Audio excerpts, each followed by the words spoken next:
ভালো একটা জিনিস আমি খাইতে পারি না। আমি সরকারের কাছে আমি একটা দাবি চাই, আমার মরার কালে যেন আমি একটা স্থান পাই। দৈনিক মানবজমিনে সংবাদ প্রকাশের পরে মির্জাগঞ্জে সেই অসহায় খাদিজার পাশে দাঁড়ালো বিএনপি নেতা ও উপজেলা প্রশাসন। গত 28 আগস্ট দৈনিক মানবজমিন পত্রিকার মাল্টিমিডিয়ায় পলিথিনের ছাপড়ায় কাটছে বিধবা খাদিজার অসহায় জীবন শিরোনামে একটি সংবাদ প্রচার হয়। সংবাদটি প্রচারের পরে উপজেলার মাধবখালী ইউনিয়নের বিএনপির সাধারণ সম্পাদক মোহাম্মদ পলাশ হাওলাদারের নজরে পড়লে ছুটে আসেন বাচিতা প্রথম খণ্ডের অসহায় খাদিজার কাছে। আমরা কিছুদিন আগেই মানবজমিনে আমরা একটা নিউজ শুনতে পাই যে মাধবখালী ইউনিয়নে, মির্জাগঞ্জ উপজেলার মাধবখালী ইউনিয়নে এই বাজিতা গ্রামে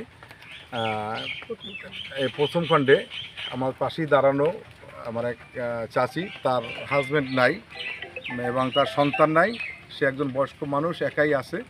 তো তার থাকার কোনো ঘর নাই, একটা পলিথিন দিয়া সেই জায়গায় রাত্রি থাকে, মানে রাত্রি যাপন করে, বা এইখানেই তার এই বাসস্থান হয়েছে যে আপনার পলিথিন দিয়ে থাকে। তো এই নিউজটা মানবজীবনে দেখার পর আমার ব্যক্তিগতভাবে আমার খুব মনে বাজছে, আমার খুব কষ্ট লাগছে যে একটা মানুষ, আমরা তো সবাই মানুষ, এই মানুষটা একটা পলিথিন দিয়ে এই বর্ষাকালে কিভাবে থাকে এবং তার স্বামী নাই, সন্তান নাই, কেউ নাই। ওই দেখার পর আমি আমার বিএনপি সমস্ত নেতৃবৃন্দকে নিয়ে আমি এই মাধবখালী ইউনিয়নের বিএনপির সেক্রেটারি, আমার নাম মোহাম্মদ পলাশ হাওলাদার, আমি আসছি আমার নেতৃবৃন্দকে নিয়ে এবং স্থানীয় মেম্বার সাহেব আছেন, আসছি যে আমি তার এই কষ্ট দেখে আমি আমার ব্যক্তিগত তরফ থেকে তার পাশে দাঁড়ানোর জন্য, এবং আমি আজকে আপনাদের মাধ্যমে এবং এই আমার নেতৃবৃন্দ সকলের সামনে আমি তাকে ওয়াদা দিছি এবং আমি ইনশাআল্লাহ অতি তাড়াতাড়ি আমি তার কাজ ধরবো, আমি তার একটা থাকার জন্য একটা ঘরের ব্যবস্থা করবো ইনশাআল্লাহ।